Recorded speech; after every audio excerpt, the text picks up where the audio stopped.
Hi, I'm John Green. This is Crash Course U.S. History, and today we're going to talk about the United States Constitution. And in doing so, we're going to explore how the American style of government became the envy of the entire world, so much so that everyone else copied us. What's that, Stan? We're not going to talk about other countries stealing our form of government because no other country stole our form of government? That doesn't seem possible, Stan.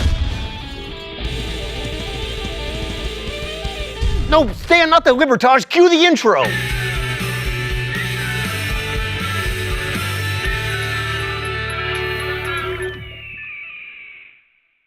So today we're going to learn why the green areas of not America didn't copy us. Alright, so as Americans may dimly remember from history classes, the constitutional system we've been living under since 1788, the year of the first presidential election, was not the original American government. The first government set up by the Continental Congress was called the Articles of Confederation, and it was, in a word, bad. In 2 words, it was not good, which is why it only lasted 10 years. The problem with the Confederation is that it wasn't so much a framework for a national government as it was a firm league of friendship, which unfortunately only sounds like a team of Care Bear superheroes. The Articles set up a government that consisted of a one-house body of delegates, with each state having a single vote, who, acting collectively, could make decisions on certain issues that affected all the states. There was no president and no judiciary. You can try to tell me that John Hanson, the president of the Congress, was the first American president, but it's just not true. Any decision required 9 of the 13 congressional votes, which pretty much guaranteed that no decisions would ever be made. Ah, supermajorities, always so efficient. But besides the 2/3 requirement, the Congress was very limited in what it could actually do. The government could declare war, conduct foreign affairs, and make treaties. Basically the stuff you need to do to go to war with England. It could coin money, but it couldn't collect taxes. That was left to the states. So if you needed money to, say, go to war with Britain, you had to ask the states politely. The Articles could be amended, but that required a unanimous vote, so 0 amendments were ever passed. The government was deliberately weak, which followed logically from Americans' fear of tyrannical governments taxing them and quartering soldiers in their houses and so on. But here's the thing, weak government is like non-alcoholic beer. It's useless. That said, the Articles government did accomplish a couple things. First, it won the war, so yay! Unless you were a slave or a Native American, in which case,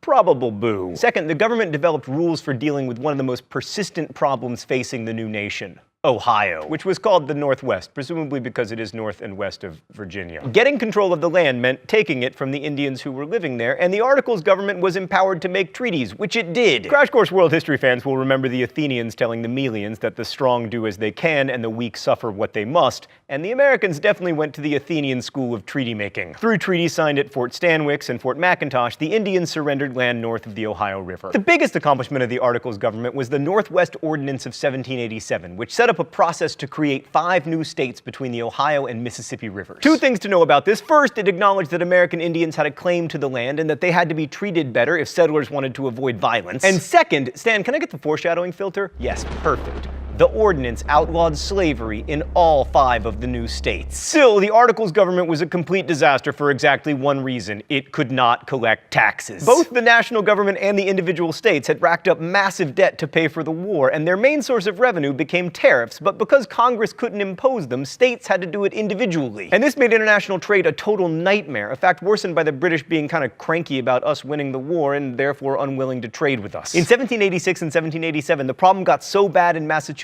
that farmers rose up and closed the courts to prevent them from foreclosing upon their debt-encumbered farm. This was called Shays' Rebellion, after Revolutionary War veteran and indebted farmer Daniel Shays. The uprising was quelled by the state militia, but for many, this was the sign that the Articles government, which couldn't deal with the crisis at all, had to go. But not for everyone. Thomas Jefferson, for instance, was a fan of Shays' Rebellion. A little rebellion now and then is a good thing. The tree of liberty must be refreshed from time to time with the blood of patriots and tyrants. Which is all fine and good, I mean, unless you're the bleeding patriots or tyrants. But to most elites, Shays' Rebellion showed that too much democratic liberty among the lower classes could threaten private property. Also, people who held government bonds were nervous because without tax revenue, they were unlikely to get paid back. And when rich people feel like something has to be done, something is usually done. Let's go to the thought bubble. The first attempt to do something was a meeting in Annapolis in 1786 aimed at better regulating international trade. Only 6 states sent delegates, but they agreed to meet the next year in Philadelphia to revise the Articles of Confederation.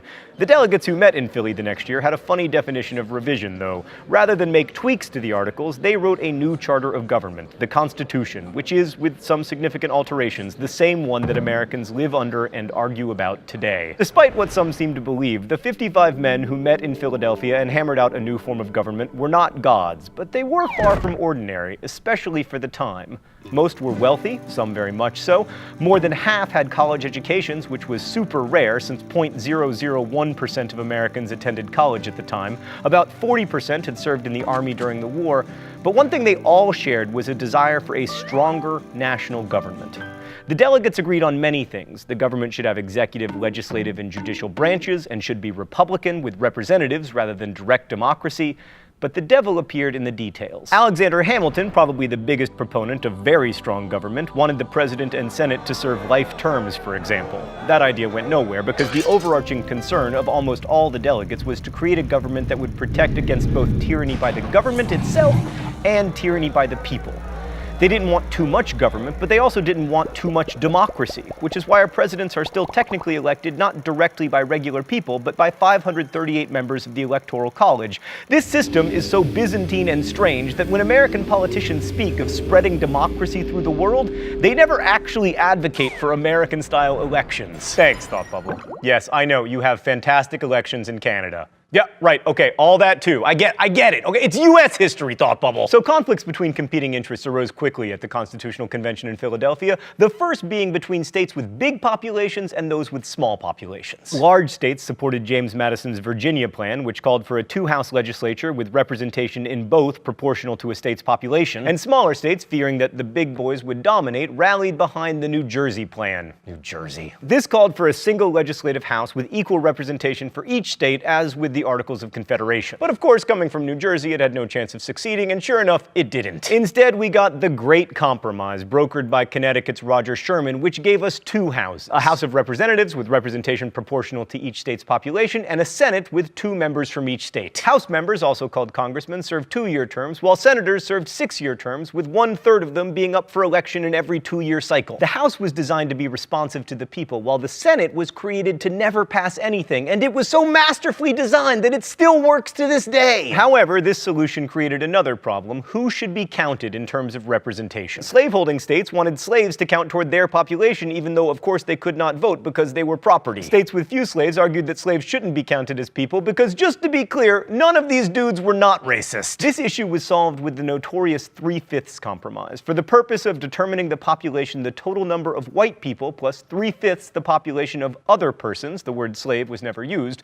would be the basis for the calculation. So, yeah, that's still in the Constitution. The Constitution also contains a fugitive slave clause requiring any escaped slave to be returned to their master. And this meant that a slave couldn't escape slavery by moving to a state where slavery was outlawed, which meant that on some level, some states couldn't enforce their own laws. Spoiler alert, this becomes problematic. But except for the tyranny of slavery, the framers really hated tyranny. To avoid tyranny of the government, the Constitution embraced 2 principles: separation of powers and federalism. The government was divided into 3 branches: legislative, executive, and judiciary. And the Constitution incorporated checks and balances. Each branch can check the power of the others. The legislature can make laws, but the president can veto those laws. The judiciary can declare laws void too, but that's a power they had to grant themselves. You won't find it in the Constitution, I promise, you can look for it. And federalism is the idea that governmental authority rests both in the national and the state governments. As an American, I am a citizen both of the United States and of the state of Indiana. And the national government, the one set up by the Constitution, is supposed to be limited in scope to certain enumerated powers. Most other powers, especially the protection of health, safety, and morals, are left to the states. But the Constitution also seeks to protect against the radicalism that too much democracy can bring. The mostly rich framers worried that the people, many of whom were poor and indebted, might vote in congresspeople or, God forbid, a president in favor of,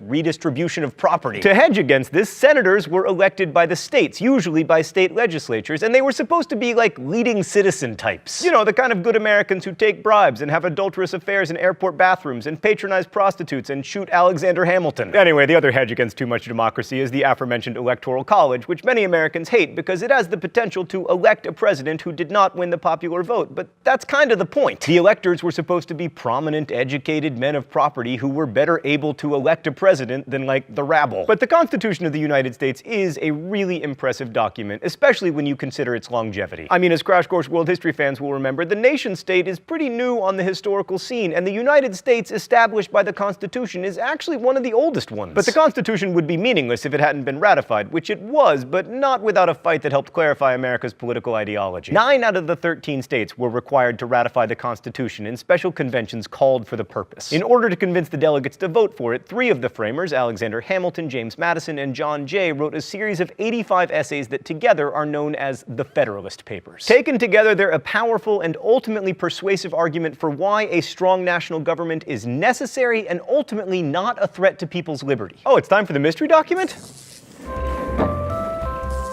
The rules here are simple. If I name the author of the mystery document, shock as in surprise. If I don't, shock as in Alright, Stan, let's see what we got here. If circumstances should at any time oblige the government to form an army of any magnitude, that army can never be formidable to the liberties of the people while there is a large body of citizens, little, if at all, inferior to them in discipline and the use of arms, who stand ready to defend their own rights and those of their fellow citizens. This appears to me the only substitute that can be devised for a standing army and the best possible security against it, if it should exist. Federalist Papers, Alexander Hamilton.